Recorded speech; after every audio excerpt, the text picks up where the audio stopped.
Here we go. It's Thursday. You're not going to school tomorrow because you have other things to do. And that's how we're starting our episode.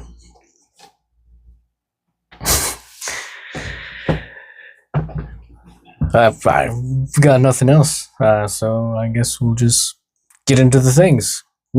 Yep. You're Phoenix, I'm Will, and we're here to bring on the questions.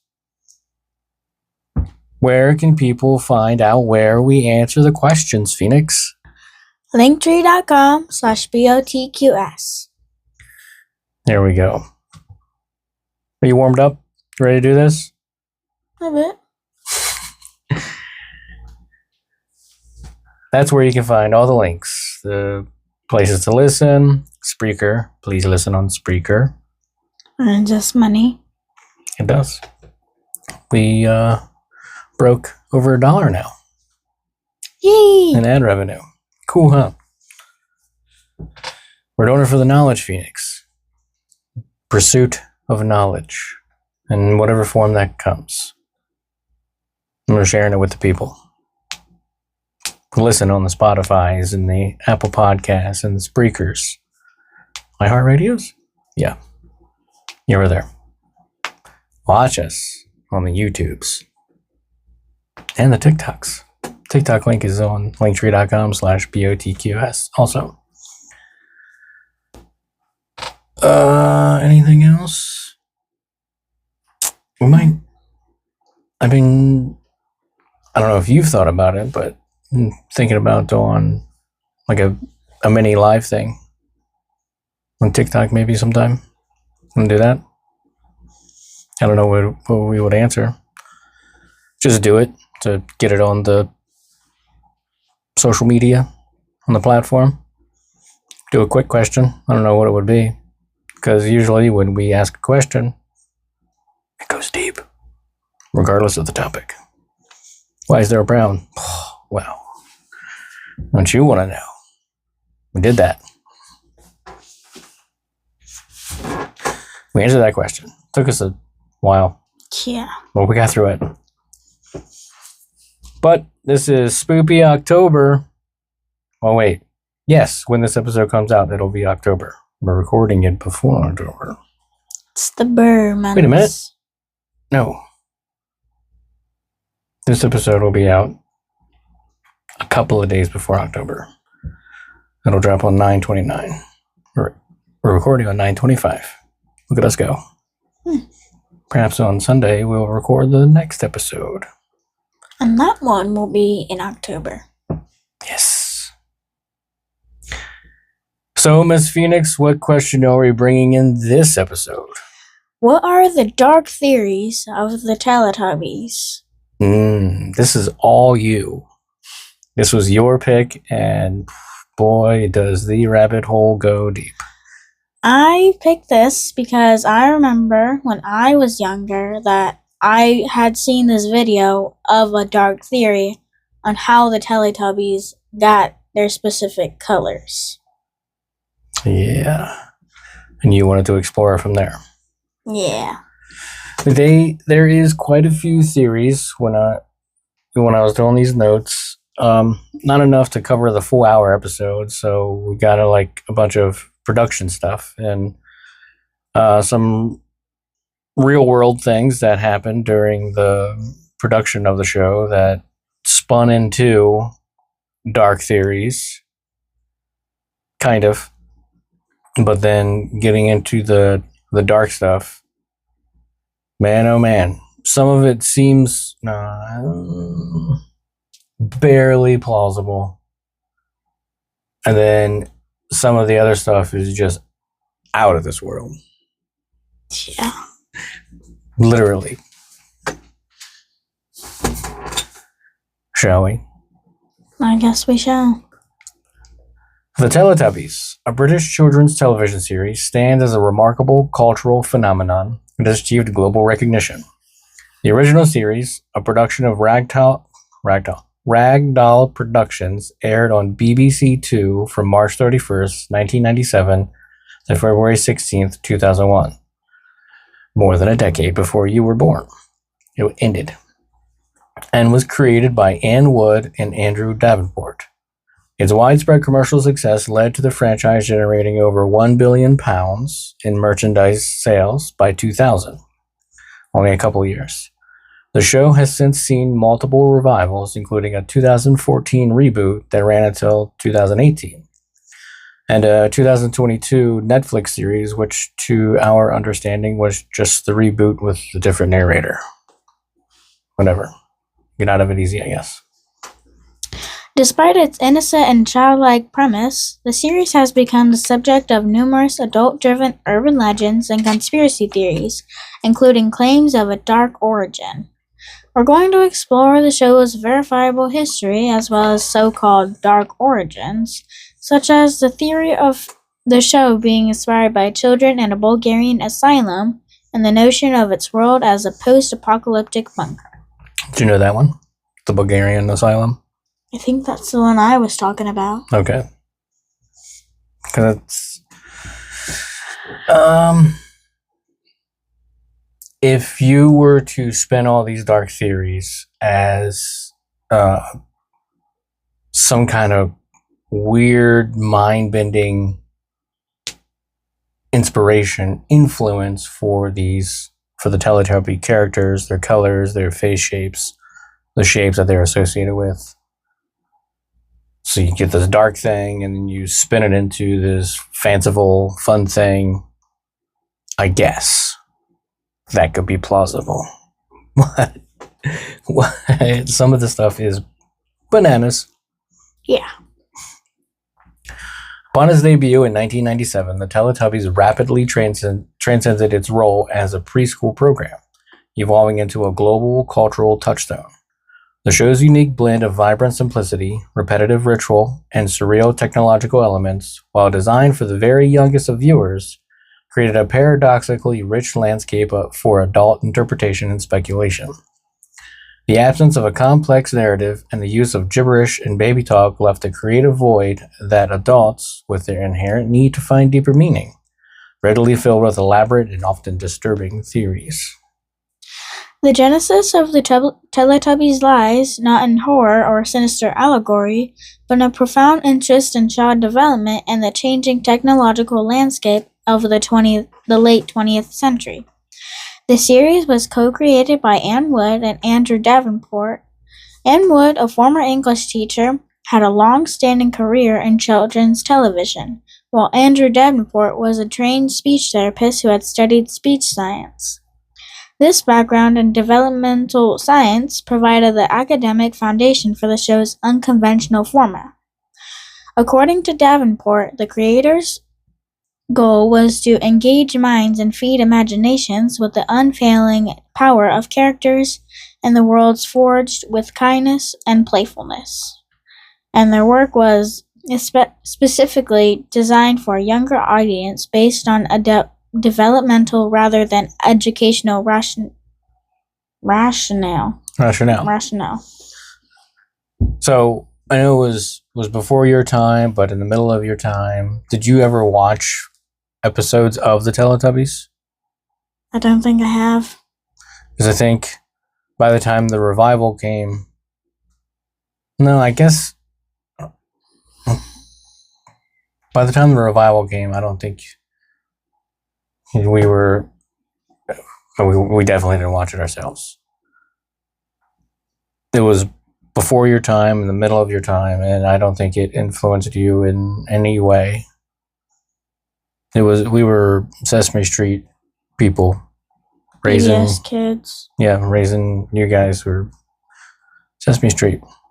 Elmo and Big Bird, Grover, Oscar the Grouch, all those guys. They're really Teletubbies. And sometime after Teletubbies, they did Yo Gabba Gabba, which was even more. But do you understand what they were trying to do with them, though? Like just the noises and just the playfulness of them. It was just more a show for. It seemed like it was speech therapy driven, sort of. I guess. Colors, just fanciful. For the young children audience. Yeah, 1s, 2s, 3s, maybe. Maybe even babies. Yeah. That's ones. The kids in walkers with their snacks on the tray, watching Teletubbies while their parents are doing whatever.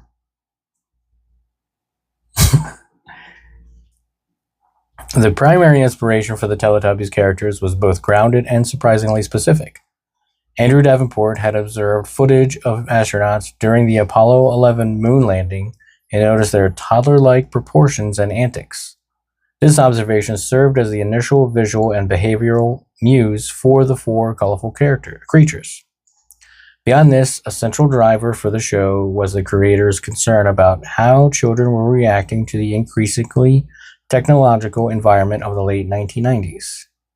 Oh boy, the 1900s. The television screens and the Teletubbies' bellies, which have become a core part of their identity, were a direct result of this thematic focus.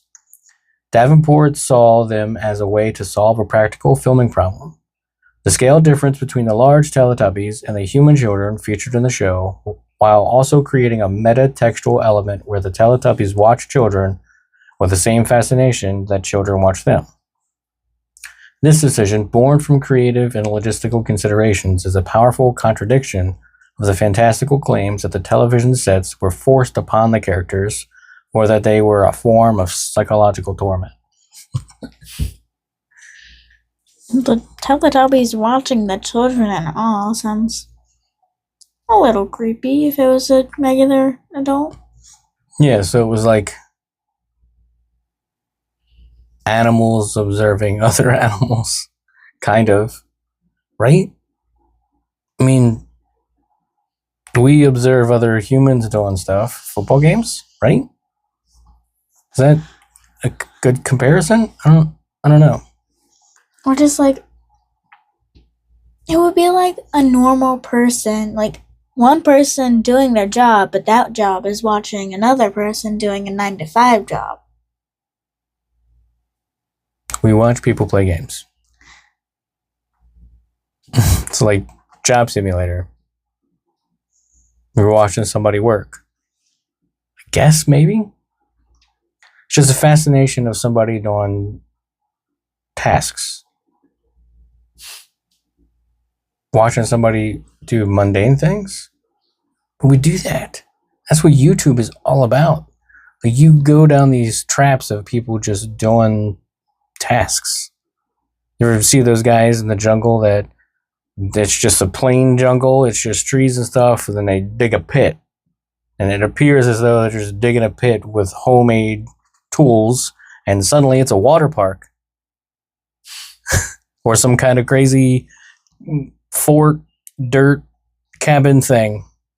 I've also seen ones where it's just one guy making a whole like little house area with this like moat river for a bunch of puppies. Right.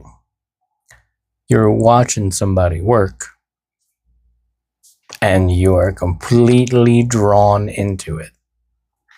And you can watch it, well, for dozens and dozens of minutes. Psychology is weird. Yep.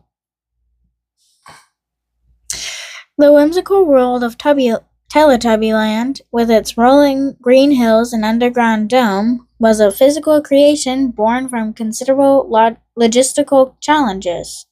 The set was not a symbolic post-apocalyptic bunker, but was constructed on a farm in Wimpstone, Warwickshire. Weird names, England. Thanks, England. You're the best. Wimpstone, Warwickshire, a location where the creators had previously filmed their show, Tots TV. The production faced immediate hurdles, including protests from locals who were weary of television crews, requiring Anne Wood to assure planning authorities that the show would be low-key and attract no attention. This promise This promise proved ironic, as the show's popularity led to media helicopters and paparazzi constantly overrunning the location, a frenzy that lasted until the death of Princess Diana diverted attention in 1997. The trespassing became so persistent that the landowner, Rosemary Harding, eventually filled the iconic bowl-like set with water to deter visitors. More on that soon. Mm-hmm. We could totally do an episode, possibly two, on the conspiracy theory surrounding Princess Diana's death, by the way. There's some crazy correlations that one could put together. I know one is that I don't know if it's like the one we have known, like the one we know is correct, or if it's just another theory. But it was like all the paparazzi got in the driver's eyes, and so he couldn't see, and so car crash. I mean, that seems completely feasible. But there's stuff like, not paparazzi, but others had been following her, and people just seem to be in all like specific locations that they should not have been when that happened. We can go down that rabbit hole sometime. Eventually, we'll get through all this. The challenge is extended to the characters' costumes and performance. The elaborate, unwieldy outfits made it difficult for the performers to walk on grass, particularly when it was wet, forcing the scripts to be adapted for indoor scenes. The actress who played Poe, Pui Fan Lee, I guess it's how you say her name, Pui was the first name, Fan, middle name, and last name Lee, Pui Fan Lee, was Chinese and struggled to find her character's voice in English, which was not her native tongue. As a result, the creators made the creative decision for Poe to speak Mandarin, a simple and elegant solution to a production problem. This fact directly undermines the grotesque, fabricated narrative of Poe's origin that we'll talk about later. The Teletubbies made its official television debut on March 31st, 1997, airing on BBC Two as part of the CBBC programming block. The show's unconventional format initially drew backlash from parents, but quickly gained media attention, amassing an audience of 2 million viewers per episode by August of that year. The original series concluded its run on February 16, 2001, though it continued to be shown in reruns worldwide. That's a lot. 2 million viewers per episode in just that short amount of time. From March to August of the same year. Millions of viewers, single episodes. The show's success was not confined to its broadcast. It quickly became a staggering commercial force, with a novelty single based on the theme song reaching number 1 in the UK singles chart in December 1997, selling over 1 million copies. By October 2000, the franchise had generated over £1 billion in merchandise sales. The show's enduring appeal has led to several revivals. A rebooted series was greenlit in 2014 and premiered on CBeebies in the UK and on the Nick Jr. channel in the US, running until 2018.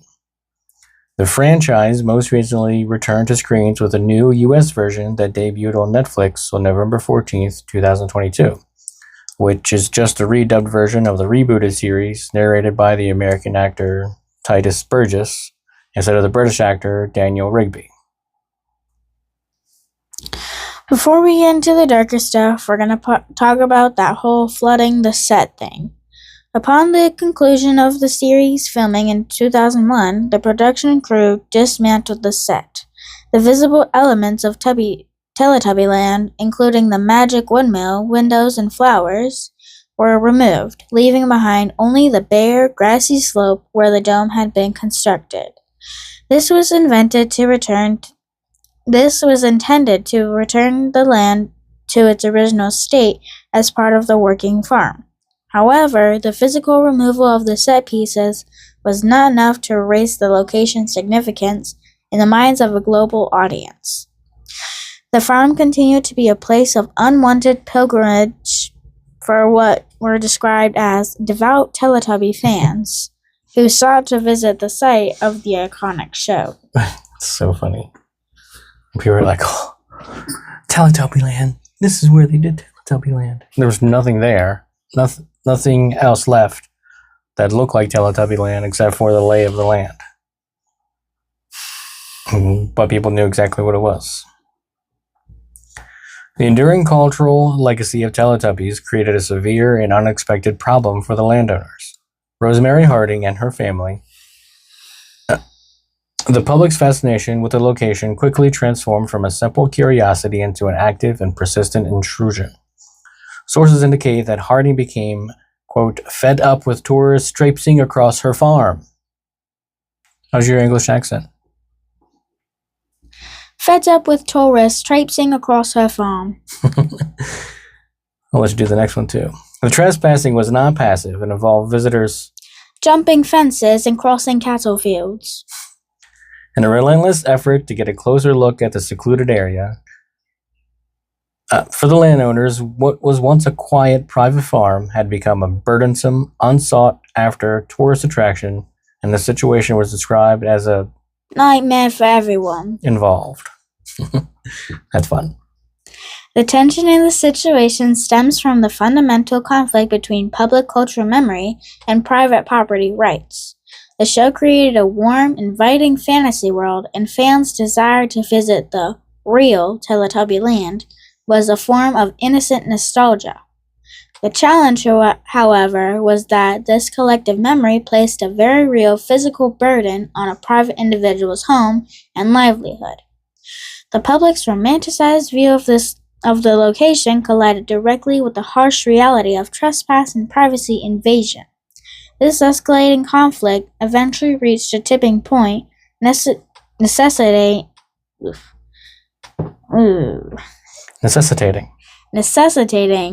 a decisive action to restore the land to its intended purpose and provide the landowners with their much-needed peace. Feeling that she had no other recourse, Rosemary Harding made the extraordinary decision to permanently deter visitors by flooding the site of the former set.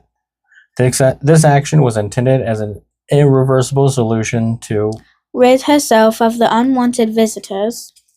The act of filling the bowl-shaped area with water effectively and symbolically erased the visible remnants of the television set, rendering it inaccessible and unrecognizable to would-be tourists.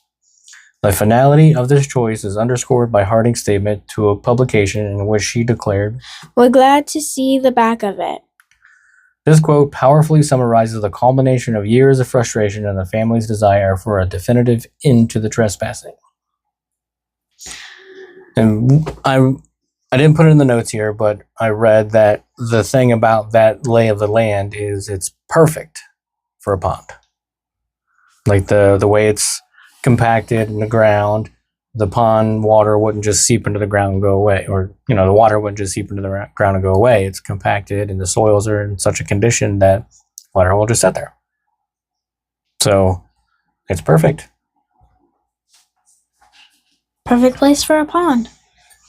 Yes.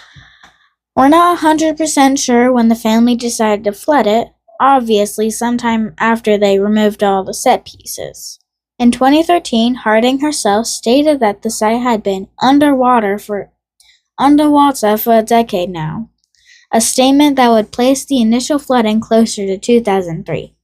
If you use Google Earth and take the aerial imagery back to 2005, you can see the pond already in the location, regardless of when it happened.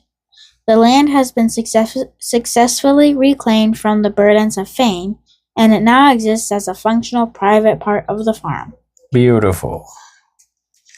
That's the end of the Teletubbies in that location. I assume with the reboot, what they did was it's just all studio. Probably. I didn't really get into all that.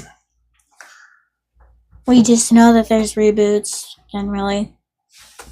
Mm-hmm. You ready for the dark theories? Yes, I am. Among the countless interpretations, the most dominant and well-developed theory posits that Teletubby Land is set in a post-apocalyptic future. This narrative, prevalent across online communities, systematically recontextualizes nearly every element of the show to fit a dystopian framework. The primary evidence for this theory lies in the Teletubbies' home, the Tubbytronic Superdome. While it superficially resembles a whimsical... I need to restart.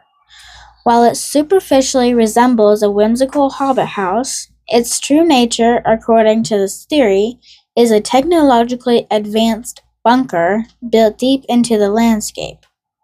The interior, lined with various panels, buttons, and levers, appears to be a sophisticated facility designed for long-term survival in a world where the surface has become uninhabitable. This reinterpretation transforms a child's playground into a high-tech fortress against an unseen environmental or societal disaster. Like the Fallout games.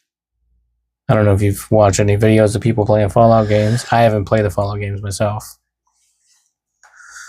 You can watch the show on Prime. And all the things that were described there describe stuff that is going on in their, are they called bunkers? Vaults.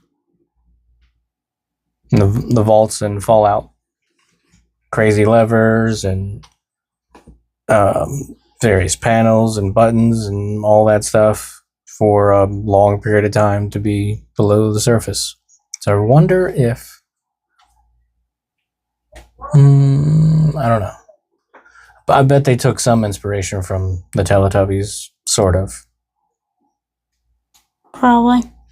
Maybe. I don't know. Anyway. The voice trumpets, which inexplicably emerge from the ground like periscopes, are no longer seen as magical entities, but as a form of controlled communication from surviving humans hiding even deeper below the surface of the Earth. These megaphones give the Teletubbies their orders and dictate the day's activities, reinforcing a master-slave or creator-creation dynamic, a core element of the dystopian narrative. The television screens in the Teletubby stomachs are similarly reinterpreted, viewed as a form of robotic design or propaganda. The footage of the children on the screens is no longer innocent, but is seen as a form of biologically engineered messages designed to pacify the inhabitants and reinforce their subservient role. The desolate landscape itself further supports the post-apocalyptic thesis. Aside from some plants and the occasional rabbit, Teletubby Land is described as having a distinct lack of life, suggesting that the world has been largely depopulated. The prevailing theory that concludes that the Teletubbies are not indigenous to this world but were sent up to the surface as bioengineered creatures to repair it for the humans surviving deep underground. The appearance of the show in the opening scene of the horror film 28 Years Later, a post-apocalyptic story about a zombie-like virus, has further cemented this theory in the public imagination, as the film uses one post-apocalyptic setting to reinforce the existence of another.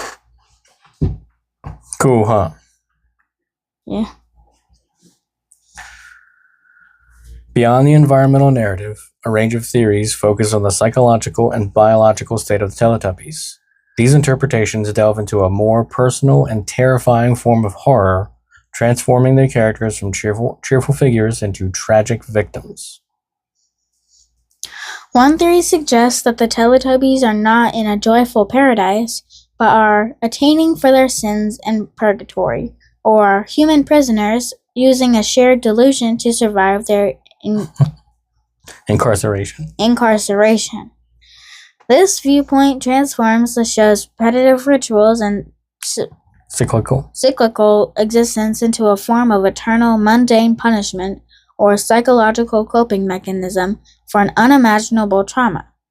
The bizarre and nonsensical nature of their actions is interpreted as a sign of their fractured minds or a descent into madness. So they the internet at large has twisted the structure that the Teletubbies follow. Everybody has their daily ritual, daily structure to get stuff going for the day, but the tasks or the things that the Teletubbies do, like, are seen as a torturous cycle. Your mother teaches the autistic kids, and that they need structure in their regular lives. They're not being tortured. They're just like, okay, it's this time of morning. What's the weather look like? And then they go check out the weather. And it's just a form of structure to get them going for the day. We all do the same thing. I get up in the morning and I grab my pants, then I go to the bathroom, then I brush my teeth, and I put my pants on for the day. And well, first I take the dogs out. It's just this, well, the daily grind. That's what it is. It's not torture, but I could see it being torture because there's only so many things to do in their prison of Teletubby land. You want to go to prison someday? No, Oh, well, they have structure. not. You get yard time. They got bad food. How do you know? You never been there. Have you seen school lunches? The prisoners might get better lunches than school lunches. That's what I'm saying. That's why I pack my lunch.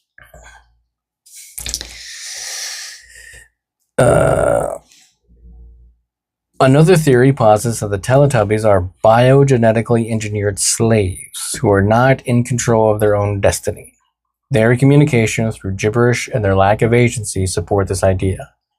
The pinwheel, a large wind-powered structure on a hill, is reinterpreted as a godlike structure and a carrot and stick control mechanism. It dictates when the Teletubbies will receive the visual reward of the tummy TV, coercing them into following orders.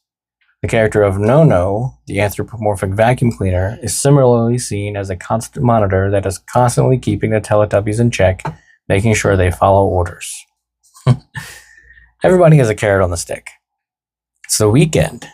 You do the daily grind, Monday through Friday. And the weekend, typically, and, well, not everybody does it Monday through Friday, but typically you have a X amount of hours that you work through so many days, and you always look forward to that day or days you have off. Tomorrow we're going to go attend a fair. We're all looking forward to that.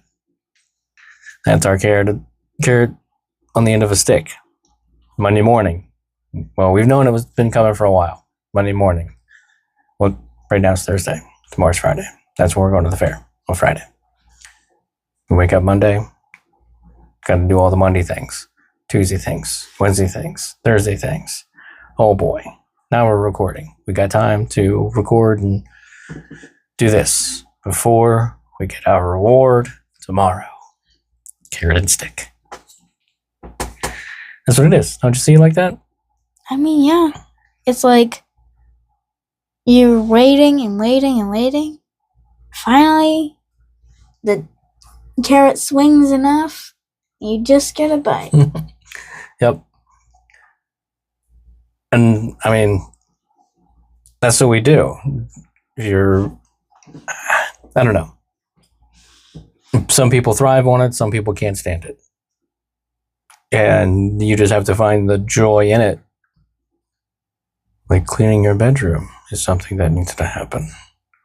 You need to find the joy in the journey and what appears at the end of the journey. I don't find the joy in the journey. But you have to. I don't yet. Listen to the music. You can listen to music while you're doing it. That's the thing prisoners don't have. Right? Maybe. See, the Teletubbies want that want to see the TV.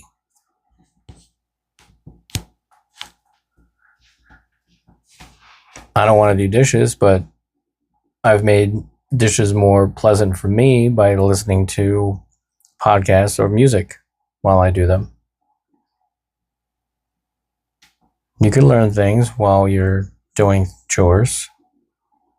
I already do enough learning at school, but I barely learn anything. Well, then listen to music. I never know what I'm feeling, though. That's why you're going to make a playlist. I'm going to have 10 different playlists Yes, then. yes. No, that's too much work. No. There's a driving playlist. There's a working playlist. I can't drive. I don't work. You have to do chores. All right. Better keep going.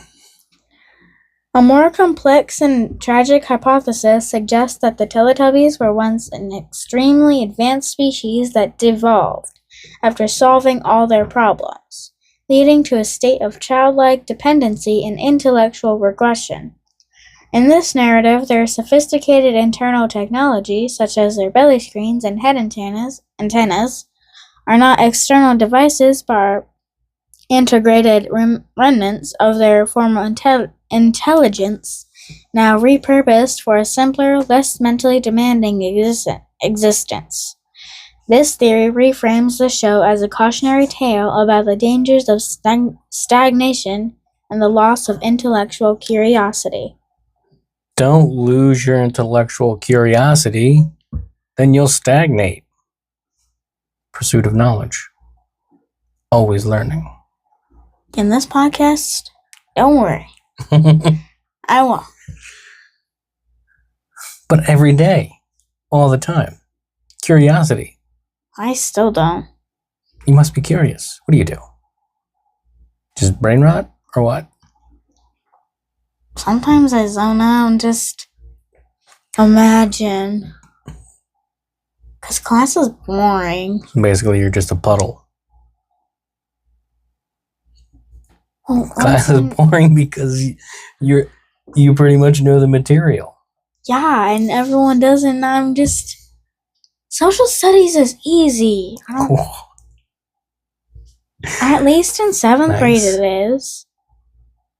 I don't like my teacher. Oh. Okay, I cut that part out.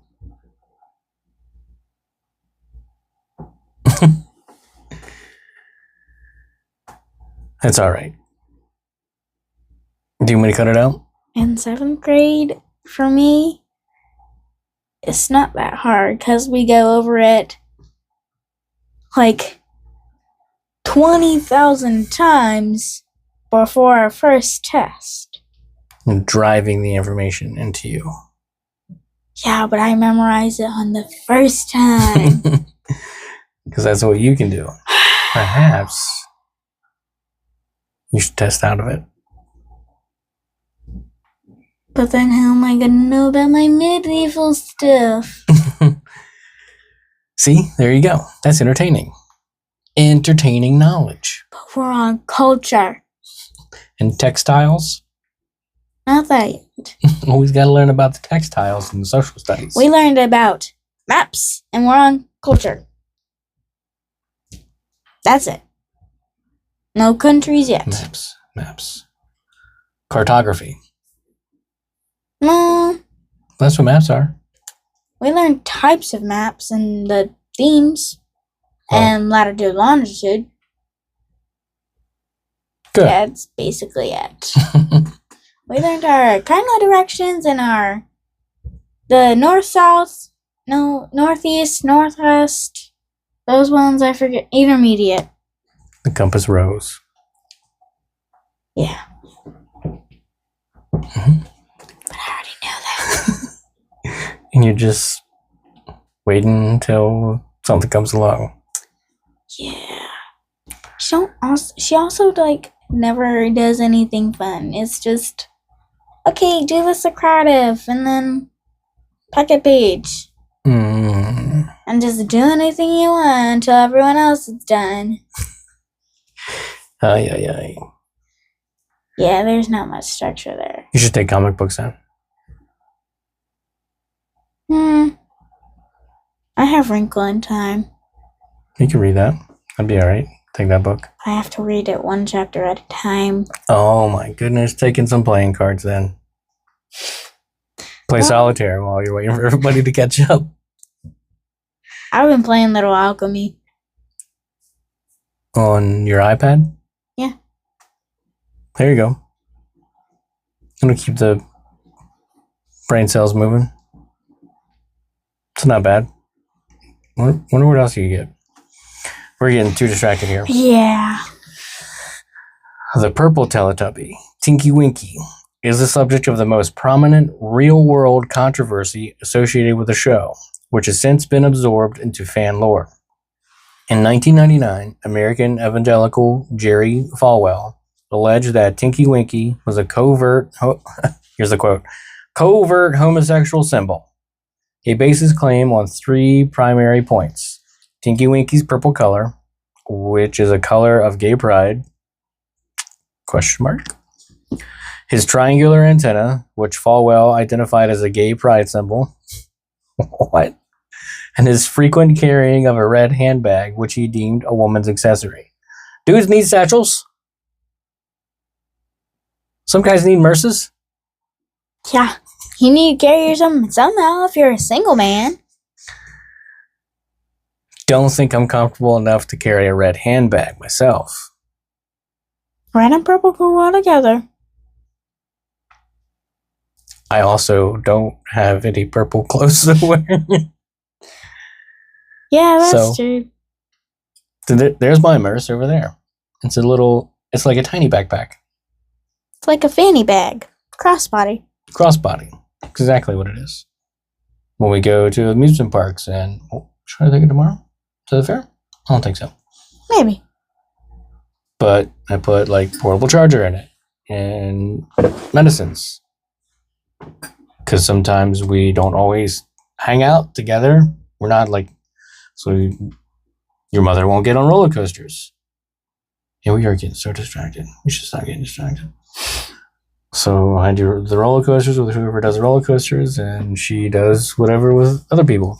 And maybe I need a Tums sometimes. You never know. Yeah. All right. Wow, the BBC.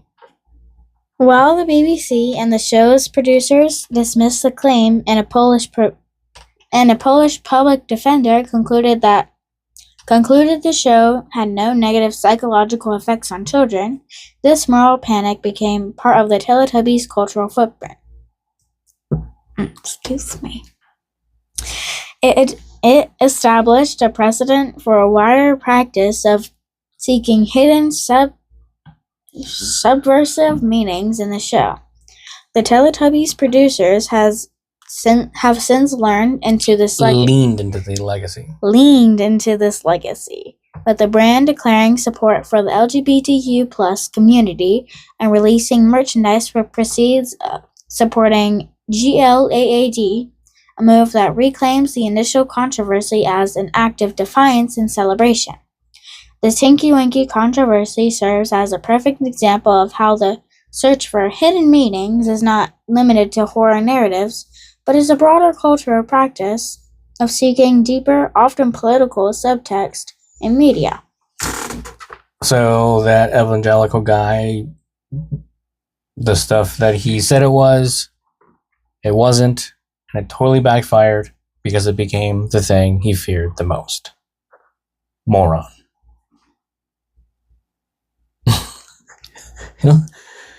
That's just how the world works. You complain about something hard enough and it becomes a thing that you don't want. Yeah. He brought it into the world. Yep. He manifested this thing he didn't want. One of the most pervasive and grotesque urban legends about the show is a theory that the Teletubbies were inspired by 4 children from a Bulgarian mental asylum who all perished on the same day. According to this narrative, each character's color and unique features are symbolic of a gruesome fate. This is where stuff gets so dark. Things get a little crazy. This is the one that I was talking about. Mm-hmm. Oh, okay. Tinky Winky's dark origin or inspiration says that a deaf child was tied to a fence outside the facility and was left to suffer at the freezing temperatures and eventually succumb to hypothermia, turning his body a bluish purpley color. The iconic twist on that theory. Ironic? Oh. The ironic twist on that theory is that the second actor who portrayed Tinky Winky for a time actually died of hypothermia due to his own behaviors. This quote directly from a Looper.com article. In 2018, Tinky Winky talent Simon Shelton, also known as Simon Barnes, died from a combination of hypothermia and alcohol. According to Sky News, coroner Anita... You can do your best with that one. Bardwaj ruled his death a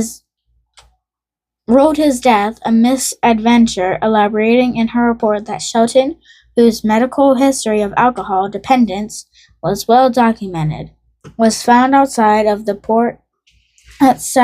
port of Liverpool building in the early hours of January 17, 2018, with a high concentration of alcohol in his system. The temperature was noted to be 3 degrees Celsius or 37 degrees Fahrenheit. Sheldon was 52 when he died. We didn't dig around enough to determine if the dark origin of Tinky Winky came before or after Simon Sheldon's death. So we're not sure if his tragic death inspired the alleged dark origin, or if the dark origin was a dark foreshadowing of the actor's eventual demise. It'd be cool if the theory was before. I don't know if it'd be cool either way. So it would be cool if it was before and had foreshadowed his eventual demise? Like witchcraft. Like witchcraft? Like prediction. So it manifested into the world. Just like Farwell. Yep. Okay. I hear what you're saying.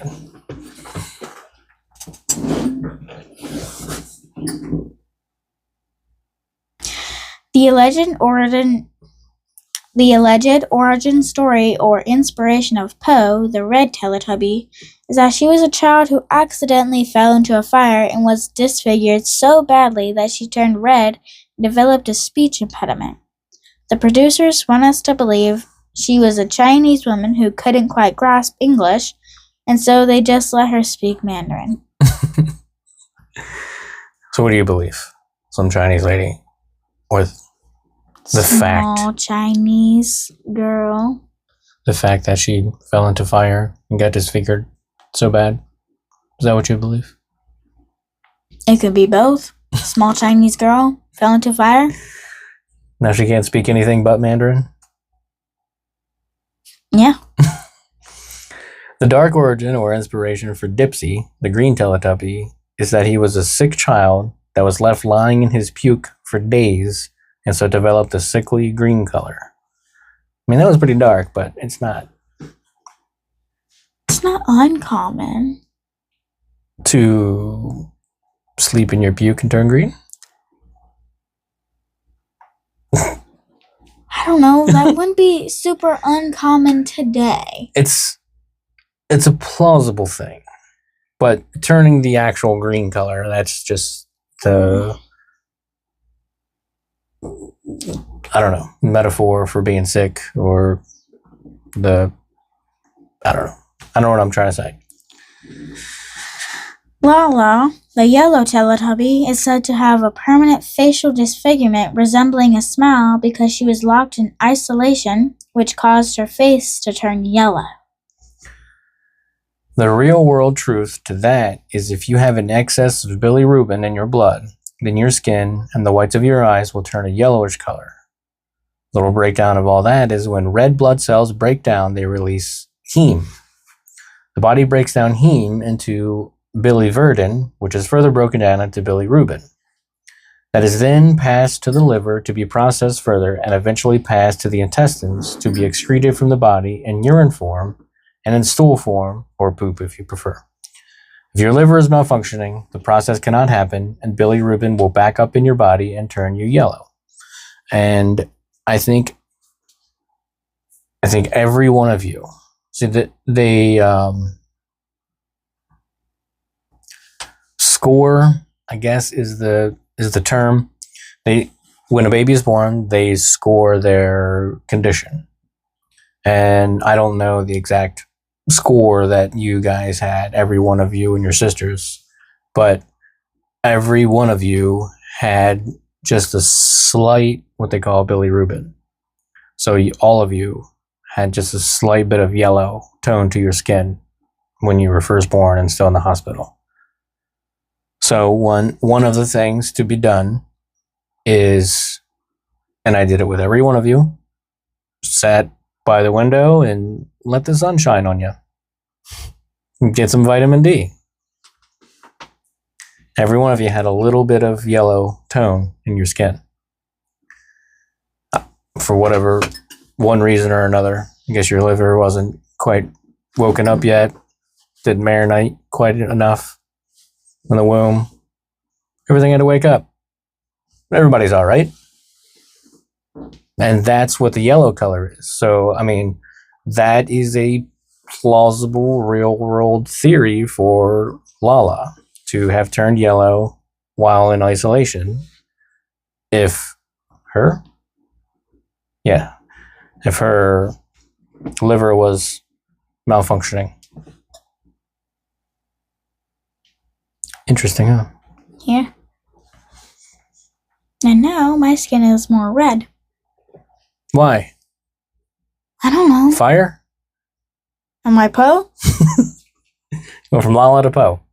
Speaking of Lala and Poe. The symbolism of Lala, yellow, and Poe, red, is most notably found in a unique intertextual theory that links the Teletubbies to the Harry Potter universe. Didn't know we were going there, huh? No. This theory, which originated in online fandom, claims that the antennas of Tinky Winky, Dipsy, and Poe are combined.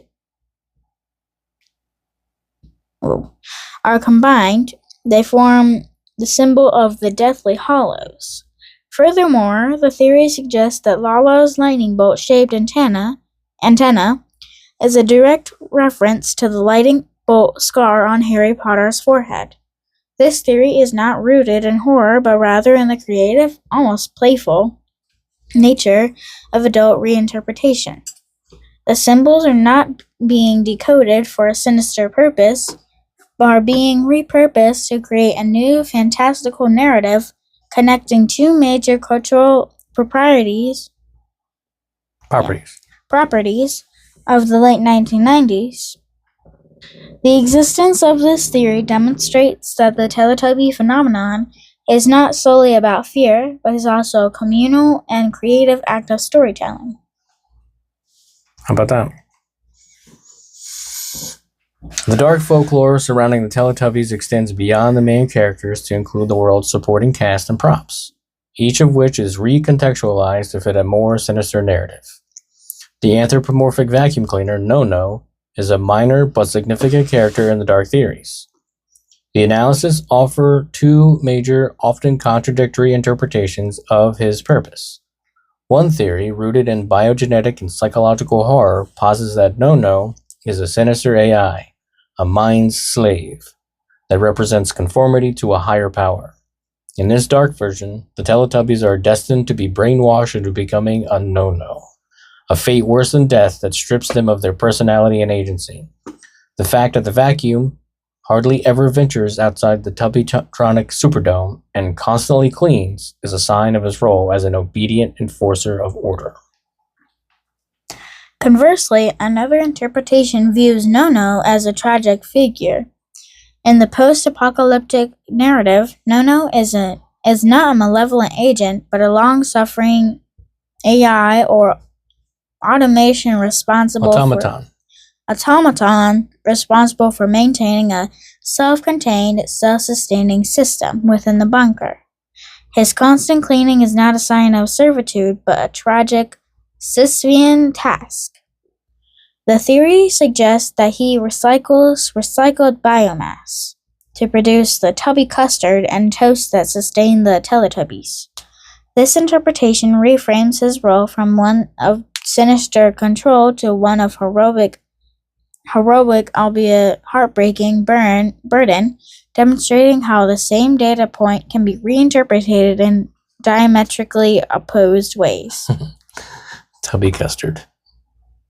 From recycled biomass. Pinkish slop. The Sun Baby is arguably the most visually unsettling and often reinterpreted element of the show.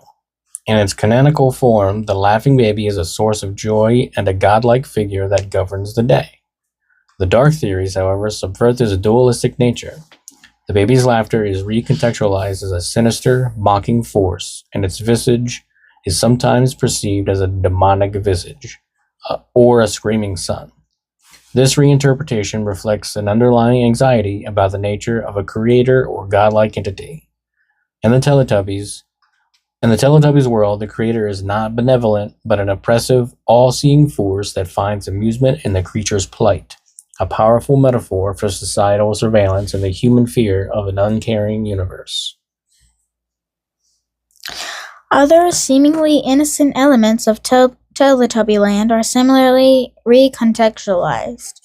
The colorful tubby custard and toast are not merely food, but are manufactured within the dome from recycled biomass and serve as a tool of control. The food's design is even seen as a form of subliminal messaging aimed at manipulating the Teletubbies' consumption habits. Even the Tubby Phone, a character in the Revival series, is reinterpreted as a further instrument of control, commanding the Teletubbies to perform the Tubby Phone dance. This constant stream of commands and stimuli reinforces the narrative of the Teletubbies as biogenic slaves, or prisoners, constantly subjected to an unseen authority's whims.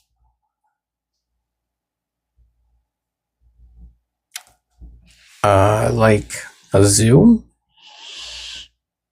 But I guess the authorities are seen. Like a weird asylum. That's like, here, we're taking care of you. Yes, now jump through this hoop for me. Like a circus. Just dark theories that people just put on these things. The digital age has provided a fertile ground for the proliferation of Teletubby theories. Online platforms like Reddit and TikTok have created a creepypasta economy where fan theories, memes, and horror narratives can be shared and iterated upon by a global community. The show's inherent weirdness makes it a perfect subject for fan horror media, exemplified by the Slendytubbies video game franchise, which explicitly turns the characters into monstrous figures. Slenderman Teletubbies. That don't sound fun. Like, you want to play that game? White faceless Teletubbies? Or long Teletubby? Slendytubbies. Long, slender, colorful, with antenna, faceless. And a little phone screen as a stomach. Hilarious. I think it's crazy. Factual? A crucial turning point. A crucial turning point for these theories, mainstream adoption came from external media. The inclusion of the Teletubbies in the trailer and opening scene of the film 28 years later provided a form of mainstream validation for the post-apocalyptic narrative. By explicitly using the children's show as a backdrop for a zombie-like virus outbreak, The film reinforced the existence of a similar post-catastrophic story, giving legitimacy to the fan-created lore and pushing it further into the collective consciousness. This symbiotic relationship between fan theories and mainstream media showcases how digital folklore can influence and be influenced by professional cultural productions. A factual... Wait. I was going to say, she's going to take it off? A factual analysis of the Bulgarian mental asylum claim reveals it to be a viral falsehood that has since been thoroughly debunked. The specific facility described in the theory never even existed. However, it is important to note that the theory did not emerge from a complete vacuum.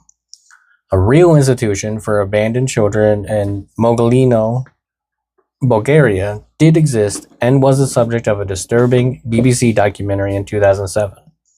Kind of interested in seeing that now. While there is no documented connection between this real facility and the show's creators, the legend exemplifies how a kernel of real-world suffering and public outrage can be merged with a fictional narrative to create a powerful but untrue origin story. This phenomenon highlights a darker side of digital folklore, where the desire for a compelling backstory can lead to the creation and spread of misinformation. The enduring appeal and proliferation of Teletubby theories is a fascinating case study in the psychology of media consumption. For many adults, reinterpreting a childhood artifact through a dark lens is a way of processing nostalgia and asserting a new adult-level understanding of a text they once viewed innocently. The inherent ambiguity of the show allows for free-form projection of contemporary anxieties. The specific themes of the theories, dystopian survival, surveillance, totalitarian control, and mind control, are not arbitrary. They reflect real-world anxieties about the increasing intrusion of technology, the nature of government, and the fragility of the environment. The Teletubbies, with their robotic stomachs and controlled existence, become a blank slate into which these fears can be projected and collectively processed. The Teletubby theories are therefore not just about a children's show. They are a metaphorical exploration of modern-day fears. The analysis of the dark theories surrounding the origins of the Teletubbies reveals a complex and evolving body of modern folklore. Far from being a single, coherent conspiracy, the theories are a fragmented, collaborative narrative constructed by a generation of adults who have revisited a peculiar piece of their childhood. The most prominent theory, the post-apocalyptic narrative, recontextualizes the show's bizarre elements as evidence of a dystopian future, while the symbolism of the characters' colors and shapes is a selective act of reinterpretation, often borrowing from unrelated pop culture.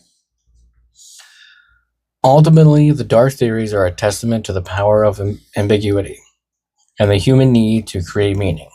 The Teletubbies world, designed to be simple and unself-conscious, became an unwitting Rorschach test for an adult audience. The resulting folklore reveals less about the show's original intent and more about the cultural anxieties and creative impulses of a new generation. This phenomenon serves as a powerful case study in how a culturally ambiguous piece of media can be co-opted and remade to fit the fears and fascinations of a modern society. Clickety-clack, go the mic. That's the end of the episode. That's all the notes. What do you think about the dark theories? You like the dark theories of ye old Teletubbies? Yes. You can speak into it from there, and it will still hear you. But I can whisper. Yep, you can. Oh, now suddenly it's ASMR by Teletubbies.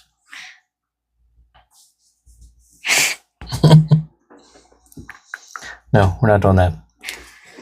So there we go. Dark theories of the Teletubbies. Question brought. Question answered.